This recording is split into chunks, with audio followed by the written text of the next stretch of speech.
Halo, saya Handoko Wisnuwargo dari Maestro Consulting, Coaching, dan Communicating dalam acara Serajum Live, Senin, Rabu, Jumat Live. Ya, disiarkan langsung dari My New York Office. Ya, ini adalah studio 1 di tempat saya, ya. Di studio 1 ini setiap Senin, Rabu, Jumat disiarkan acara ini, ya, Serajum Live. Hari ini sudah episode ke-93, ya, dimulai dari episode yang pertama adalah bulan April tanggal 3, ya. Kalau sekarang sudah November tanggal 5 berarti sudah 7 bulan, ya, sudah 7 bulan. 7 bulan non-stop. Hanya sekali saya tidak ikut dan itu ada rekaman, selebihnya terus jalan. Live terus. Ya, maka namanya adalah Serajum Live. Sebentar lagi Serajum Live ini akan ditayang ulangkan di YouTube. Ya, sedang dipersiapkan. Oke, baik. Malam hari ini, sekali lagi, malam hari ini kita akan membahas tentang learning techniques, baik yang formal maupun informal. Nah, buat Anda gunanya untuk apa? Ya, gunanya adalah bahwa, oh iya, tahu variasinya itu apa sih dalam pembelajaran itu. Ya, nah gimana setelah tahu, ya. Dulu waktu saya mengajar zaman sebelum pandemi dengan materi yang sama, orang masih nggak kebayang. Sekarang orang kebayang, bukan cuma kebayang, jalanin sendiri, ya. Oleh karena itu saya akan mulai cerita. Teman-teman semua, kita akan mulai. Saya akan buka PowerPoint saya.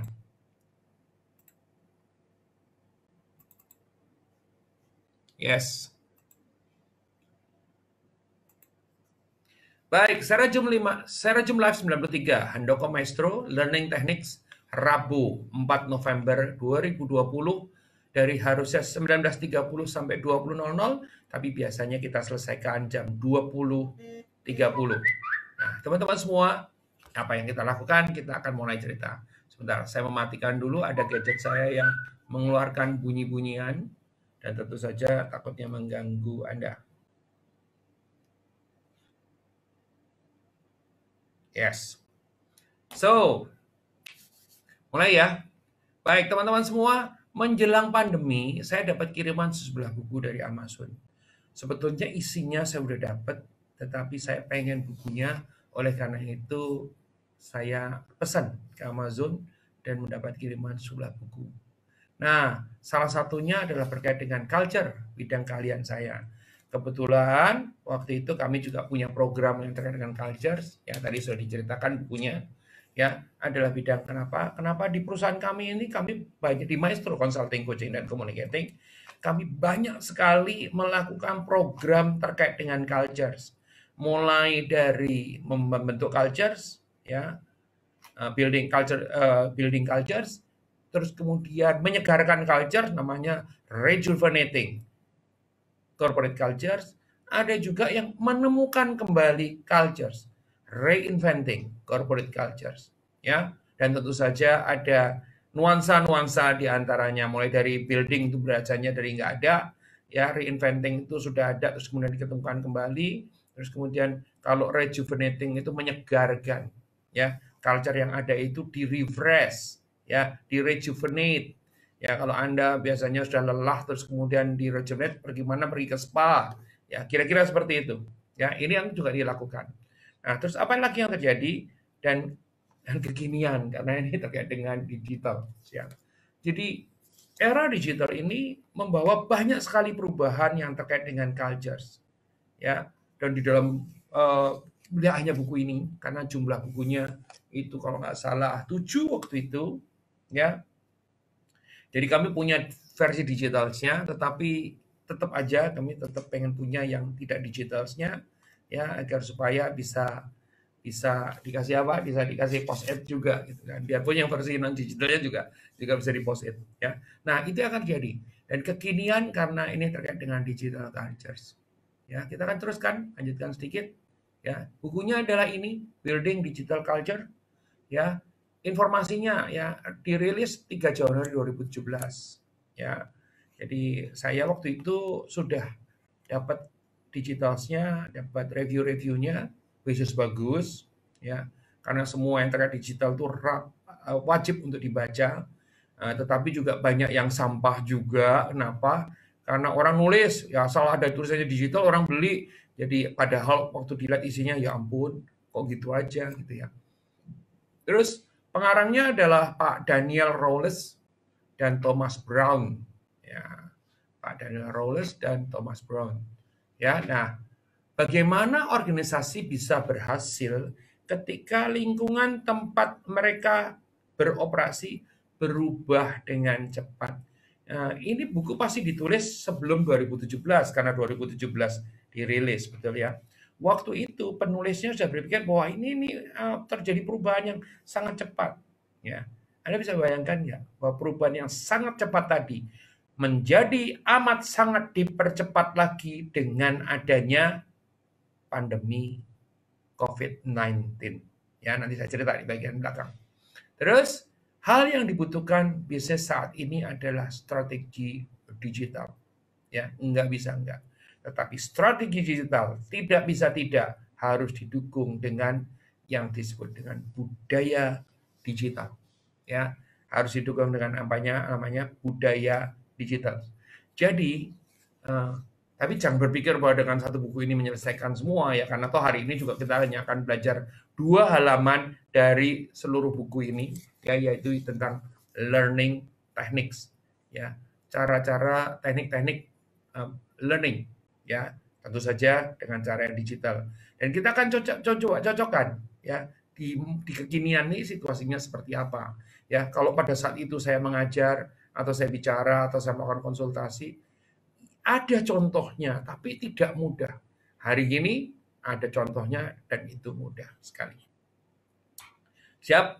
Baik, kita akan teruskan. Nah, sebenarnya waktu itu program itu yang mendatangkan 7 buku itu adalah pesanan dari satu grup perusahaan yang akan merevitalisasikan corporate culture mereka dan kemudian menumbuhkan sebetulnya sudah tumbuh tetapi makin mengembangkan yang namanya digital cultures. Karena apa? Dengan era digital ini, ya, kulturnya menjadi totally tidak sama dengan sebelumnya. Nggak bisa eranya itu digital, kulturnya masih kultur yang masih lama, ya. Ini yang ibaratnya itu ya, eranya milenial, kulturnya masih kolonial. Nah, ini kan jadi masalah besar. Ya, ini nggak harus eranya milenial ya kulturnya digital, bukan kultur kolonial. Ya, nah, ini menjadi penting sekali, oke? Nah, teman-teman semua, ini yang kita akan coba lakukan. Ya, ini sebenarnya pesanan daripada satu grup perusahaan, ya, yang I should thanks God bahwa program itu basically sudah terselesaikan. Hanya memang program lanjutannya tertahan oleh pandemi ya. Tetapi kita melakukan program-program yang boleh dibilang secara virtual dulu. Ya, biarpun memang adalah yang tidak semuanya bisa tergantikan. Tapi hari gini, siapa yang berani sih ngumpulin orang banyak? Karena biasanya kalau program-program digital atau program-program kultural, itu saya harus keliling face to face dengan mereka. Ya, untuk program transformasi budayanya. Ya, saya udah pernah keliling untuk belasan perusahaan. Sebut aja misalnya katakanlah Natasha Skin Clinic Centers. Sebut saja misalnya katakanlah Semen Indonesia, ya, terus kemudian Indo Semen, ya, itu kita bicara tentang perubahan budaya, ya. Itu perusahaan-perusahaan yang mungkin yang langsung ada di benak Anda begitu ya. Nah, perubahan-perubahan budaya ini mudah atau susah? Di atas kertas mudah, tetapi di dalam perasaan yang di lapangan itu tidak mudah sama sekali. Ya, dibutuhkan bantuan orang-orang yang berpengalaman untuk melakukan transformasi. Saya bersyukur bahwa memang saya menyukai bidang ini dan satu sisi, dan di sisi lainnya memang saya menguasai. Ya, transformasi budaya dan karena kekinian menjadi budaya digital. Kita lanjutkan dulu. Saya berbagi bagian, hanya satu bagian. Ya, terkait dengan learning techniques-nya, mau ya? Oke, jadi bukan not the whole books, karena ini just one of 7 yang datang tadi, dan 7 yang datang tadi menjadi bagian daripada mungkin 30-40 buku yang ada, ya, di luar yang buku masih banyak sekali. Oke, Saya akan berbagi ya. Ada yang formal, ada yang informal. Apanya? Learning tekniknya. Ada yang sifatnya formal, ada yang sifatnya informal. Ya, baik yang formal dan informal ini dua-duanya bisa jalan.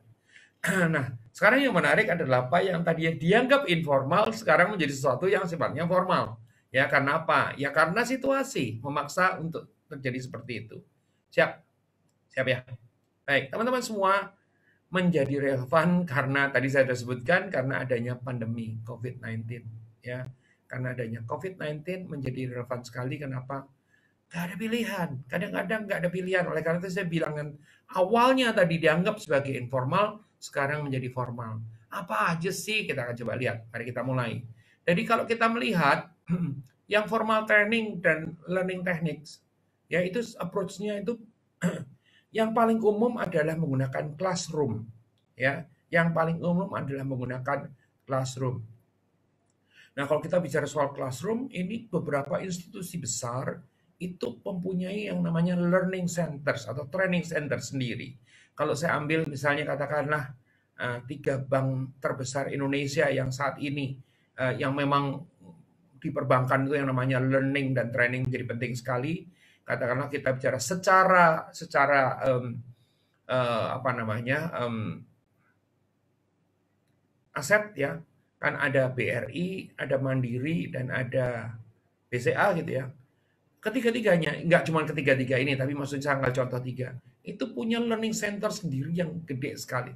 Ya, kalau kita bicara soal BRI, itu namanya BRI Corporate University-nya itu ada di daerah Ragunan, dekat kebun binatang. Ya, saya ngajar di sana, ya pernah main games, pernah ngajar dan sebagainya. Tempatnya sangat memadai. Itu BRI. Kalau dua Mandiri itu letaknya di Tanah Abang, ya namanya Mandiri Corporate University juga, ya letaknya di Tanah Abang. Ya dan BCA, kalau BCA namanya adalah BLI, ya BCA Learning Institute. Lokasinya adalah di Sentul, ya. Itu terakhir saya ngajar untuk apa ya, kelas digitalnya, jadi pasukan digitalsnya daripada BCA. Ya, berapa orang waktu itu? Ratusan orang. Ya, berapa kali. Oke, itu contoh. Ya, nah, classroom. Ya, kalau kita melihat classroom, mungkin ini pembagiannya adalah begini nih. Kalau kita melihat classroom, ya pelatihan tatap muka biasanya sampaikan selama periode setengah hari atau sehari penuh atau berhari-hari, ya tergantung daripada kebutuhannya. Ya, kami terbiasa dengan bikin program dari setengah, 1, 2, 3 hari sampai mungkin berhari-hari. Yang berturut-turut biasanya dibatasin sampai 3 hari, ya karena kalau kepanjangan juga mungkin ada kejenuhan. Ya, terus kemudian apa yang terjadi di situ adalah positifnya, ya imersif dan interaktif tentu saja. Nah, dulu orang berpikir interaktif tuh harus tatap muka. Ini kan tatap muka. Tapi sekarang kita bisa interaktif yang lain, ya. Banyak pilihan kreatif untuk latihan dan interaksi, ya. Di kami itu banyak menggunakan games. Salah satu yang sangat populer adalah Maestro Poli. Ya, ini di classroom. Ya, terus kemudian kita bikin games. Ya, Maestro Poli salah satu yang amat sangat favorit, kan dalam setahun saya bisa main 30 sampai 40 kali Maestro Poli. Ya, kangen hari ini tidak main Maestro Poli, tapi hari ini nggak berani main Maestro Poli karena apa, sangat interaktif sekali dan sangat berisiko sekarang. Ya, tapi begitu vaksin nanti datang, begitu COVID nanti menjadi penyakit biasa, maka kita akan main Maestro Poli lagi. Tantangannya adalah apa? Sangat tergantung pada kualitas pelatih dan tentu saja peserta lainnya. Ini selalu jadi tantangan.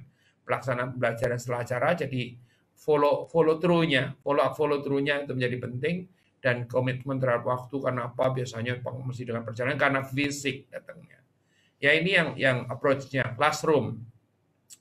Ada lagi yang terkait dengan kualifikasi. Ya, kualifikasi itu apa sih? Serangkaian kegiatan dan studi formal diikuti oleh penilaian dan penghargaan kualifikasi. Ini kalau di Indonesia mungkin yang sertifikasi, ya.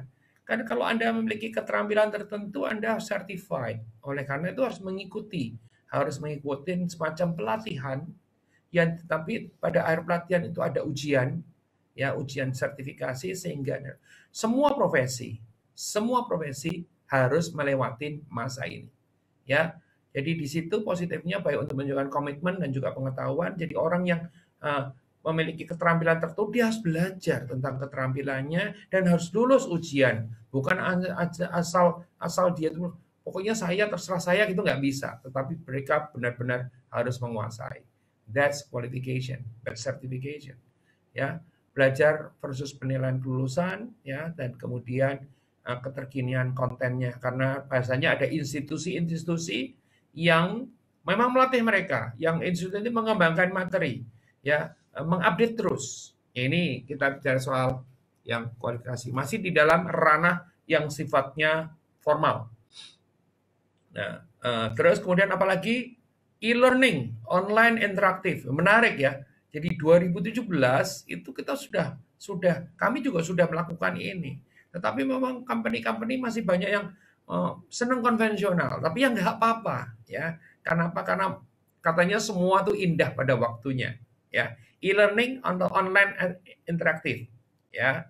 Nah, pelatihan online interaktif ya, belajar dengan kecepatan Anda sendiri. Jadi di kami itu juga mempraktekkan namanya blended learning. Jadi saya ngajar katakanlah sehari, sebelum saya ngajar sehari sudah ada penugasan-penugasan, setelah saya ngajar ada penugasan-penugasan yang lain. Nah, komposisinya berapa? Bisa 30 sepertiga, sepertiga, sepertiga, atau 40, 50, 10 misalnya. Atau berapa saja. Nah, komposisi berapa, itu tidak bisa terus main ditentuin asal kepengen enaknya dibagi rata atau apa enggak. Ya, disesuaikan dengan kebutuhan, disesuaikan dengan assessment terhadap kompetensi daripada orang-orangnya, sehingga dengan demikian kita bisa tahu ada tugas dulu di depan. Kalau dia from zero dikasih tugas yang macam-macam dan banyak banget, nggak dapat apa-apa. Ya, nah ini tentu saja ada tekniknya tersendiri. Jadi bagi perusahaan Anda yang kepengen melakukan itu, maka kita bisa membantukan untuk bikin namanya training atau coaching need analysis, ya, termasuk eksekusi programnya. Ya, nah yang menarik adalah apa, kemarin kami habis belum lama bicara konvirtual. Konvirtual itu konvensionalnya saya tetap datang ngajar untuk para board of director dan juga board of commissaries, tetapi kedatangan saya ini direkam dan kemudian disiarkan ke level di mana kadif, kepala divisi, ya. Jadi direktur-direktur dan komisarisnya ada 8 waktu itu. Saya mengajar langsung, selebihnya lagi adalah kepala divisi, itu ngikutin secara virtual. Nah, ini lintas perangkat dan lokasi, sifatnya independen juga, ya. Lintas perangkat dan juga lokasi. Bisa campuran nggak? Bisa campuran, ya. Terus tantangannya seperti apa? Mendapatkan adopsi daripada tim, ya. Karena apa? Karena memang online ini kesadaran daripada pesertanya harus tinggi sekali. Juga banyak pemasok yang berkualitas rendah. Ya kalau pemasok berkualitas rendah mah di mana aja ada, ya. Mereka main harga, ya. Jadi di Maestro yang kita lakukan adalah harganya cuma satu, ya, tinggal kualitasnya dinaikin dengan harga yang sama, ya. Nah, kenapa kok harganya tidak murah gitu ya? Itu kalau orang Jawa ada pameo mengatakan jer basuki mawa beo, yang baik itu butuh biaya, kira-kira begitu. Ada lagi apa? E-learning, online interaktif. Ya, pelatihan ini sudah tadi ya. Ada lagi webinar online interaktif. Ya, pelatihan online interaktif dalam waktu yang nyata, real time. Sekarang ini, ya, ini sekarang lagi ngetren banget kan kayak sekarang nih, webinars ya. Ya, nah teman-teman semua, saya kasih tahu ya. Webinars itu banyak banget karena orang teknologinya dimudahkan, ya, sehingga semua orang tinggal buka laptop terus kemudian bikin webinar. Anda pasti akan habis waktu. Ya, akan Anda habis waktu. Kenapa? Pikirkan pengorbanan waktu Anda. Ya, kenapa? Kalau nggak ada isinya, ya, akhirnya cuma habis-habisin waktu doang. Ya, sekarang ini terjadi begitu. Ya, banyak banget. Ya, Siapa aja, wah kelihatannya pintar ngomong, tapi nanti by the end of this acara, Anda bilang, tadi dapat apa sih? Ya, itu saya tidak mau mengkritisi orang-orang yang sekarang melakukan itu, tetapi saya jamin dan saya ini kan kepada Anda semua mesti selektif, ya mesti selektif. Karena kalau enggak, just time consuming. Ya, kemampuan untuk berinteraksi secara mendengarkan monoton. Nah, ini kalau dulu dibilang bahwa ini monoton. Ya kali ini kalau di Serajum Live ya memang monoton karena waktunya pendek banget gitu ya.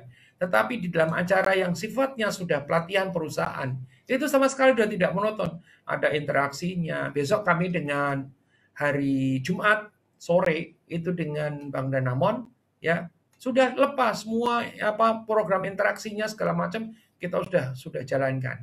Jadi enggak ada masalah ya. Minggu ini aduh luar biasa 10 hari ke depan gila benar-benar jadwalnya padat setengah mati ya. Dan saya senang kenapa? Karena saya tidak terancam nyawanya. Saya siaran secara virtual di sini dengan jumlah yang padat sekali. Ya, akan ada Danamon, akan ada Panasonic, ya akan ada Arebi, akan ada Ika Fab, ya akan ada Serajum tentu saja, akan ada Sejam Bersama Handoko Wikniwarko, dan akan ada tentu saja ya Serajum ini, nggak mungkin lupa. Ya, nah tantangannya apa? Tantangannya adalah kualitas interaksi, tantangan teknologi. Teman-teman semua, teknologi ini nyebelin karena apa? Karena gini, ambil contoh ya, sesederhana begini. Kalau saya bicara, karena kok di tempat di kami ini kan internetnya berlapis gitu ya, kalau ngadat yang satu lagi jalan gitu, pasti ada backupnya gitu kan. Kalau nanti mereka nggak bisa nangkep, orang-orang itu peserta nggak bisa nangkep, nanti disalahin, wah, oh gambarnya nggak kelihatan, suaranya nggak jelas gitu kan. Padahal yang suaranya nggak jelas ini gara-gara daripada wifi peserta yang bersangkutan. Nah, suatu hari kami dipanggil oleh satu organisasi yang bilang, bisa nggak Pak, Bapak menjamin narasumber itu tidak tidak tidak apa namanya, tidak berebut, tidak ini terganggu sinyalnya. Saya bilang, kalau narasumber itu adalah saya jamin. Tetapi kalau narasumbernya orang lain ya saya tidak bisa jamin juga. Karena sangat tergantung daripada kualitas daripada jaringan mereka. Ya, ini tadi. Nah, ada workshop. Nah, ini workshop ini bukan workshop itu kan suka buat ledekan kalau workshop datang suami istri, suaminya kerja, istrinya shop gitu kan. Ini enggak interaktif, fokus pada keluaran, sesi tetap muka, ya fokus pada pengalaman langsung, ya namanya workshop. Ya, kalau workshop kebanyakan teori namanya bukan workshop. Ya, pengalaman langsung menjadi penting sekali dan opsi interaktifnya menjadi demikian tinggi. Ya, organisasi. Nah, workshop ini nasibnya workshop yang real, yang konvensional. Ini nasibnya rada-rada mirip dengan classroom. Sekarang ini banyak penundaan, tetapi workshop ini sama juga classroom bisa dipindahkan ke kelas-kelas virtual juga. Terus apalagi? Ada lagi conference ya, conference. Oh, sesi pemilihan. Ini conference ini juga sekarang ini terjadi di banyak tempat.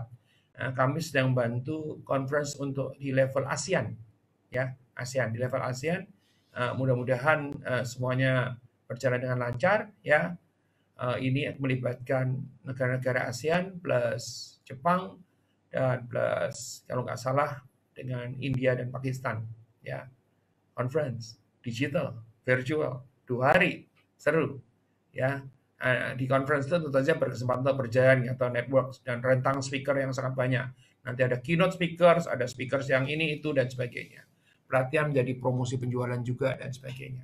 Ya, nah yang ini seminar juga sekarang larinya banyak ke virtual. Nah ini yang saya bilang seminar banyak banget ya. Seminar sekarang jadi semuanya webinar. Nah tadi kan yang formal, sekarang yang informal. Coba kita lihat informal training misalnya podcast. Wow lagi rame banget ya podcast. Ya di podcast kan. Nah podcast tuh enaknya adalah apa? Nggak perlu konsentrasi penuh lihat begini gitu kan, sambil nyetrika bisa gitu kan, sambil nyapu bisa gitu kan. Ya, itu podcast ya, adopsi teknologi, kurang interaksi yang mudah. Jadi tidak semua materi bisa dipodcastkan juga ya. Apalagi video ya. Video ada pelatihan yang video cocok untuk kayak belajar banyak orang, tidak selalu mudah dilakukan karena tidak cocok untuk bepergian. Nah, teman-teman semua terkait dengan video Ini yang paling banyak dipakai sekarang ini adalah YouTube. Jadi videonya dimasukkan di YouTube dan Anda bisa belajar langsung dari sana.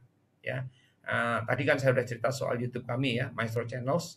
Kalau Anda pengen belajar, pengen dapat inspirasi dari tokoh-tokoh yang hidupnya atau karirnya sukses atau program-program sukses, Anda datang. Sampai hari ini sudah ada program 23 episodes yang berjudul Sejam Bersama Handoko Wijnyowargo, di mana di dalamnya itu mengungkap sisi lain daripada tokoh-tokoh ini dan tentu saja merupakan pembelajaran berharga.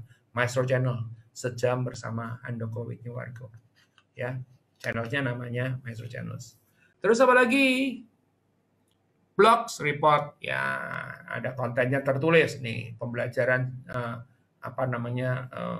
bit size namanya. Ini diterjemahkan seukuran gigitan. Jadi bit size itu belajarnya sepotong-sepotong kecil-kecil gitu ya. Beragam sumber dan juga konten ya. Tantangannya adalah kita mesti pintar memfilter ya, di mana kualitasnya sangat variabel. Dan tentu saja e-books ya. Kalau tadi saya bicara tentang 7 buku yang dikirim oleh Amazon, maka ini saya bicara soal e-books. Jadi saya punya library yang namanya The Book Cafe. Ya, sekarang kalau saya foto di Book Cafe banyak ngedekin, masa sih masih pakai buku konvensional?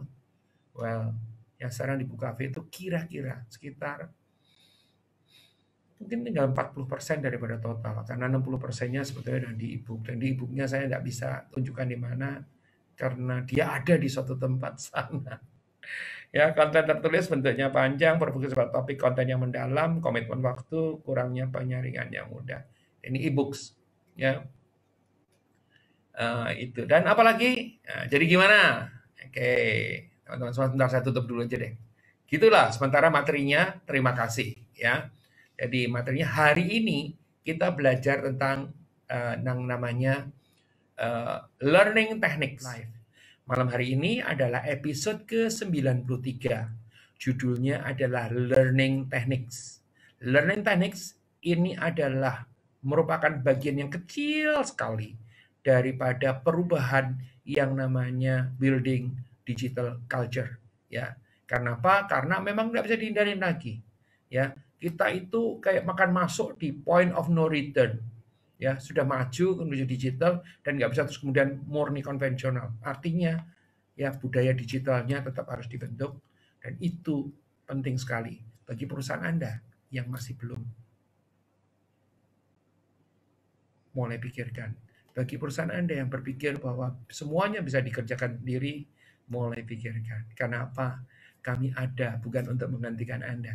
Kami ada untuk membuat Anda semua menjadi jauh lebih maju. Kenapa demikian? Karena pengalaman. Kenapa demikian? Karena penguasaan. Dan kenapa demikian? Karena kami hadir untuk Anda. Sama seperti hari ini, saya hadir di Serajum Live, episode 93 untuk Anda semua. Saya ada di sini bukan karena saya pengen ada di sini. Saya ada di sini karena Anda semua ada di sana. Kalau Anda tidak mendengarkan, kalau Anda tidak ada di sana, saya juga tidak akan ada di sini. Saya Handoko Wijnyowargo sekali lagi mengucapkan salam. Sampai ketemu di episode selanjutnya. Minggu ini ikuti saja sosmed saya, Facebook, Instagram, dan juga LinkedIn. Ya, karena apa? Karena di sana semua saya umumkan. Terima kasih.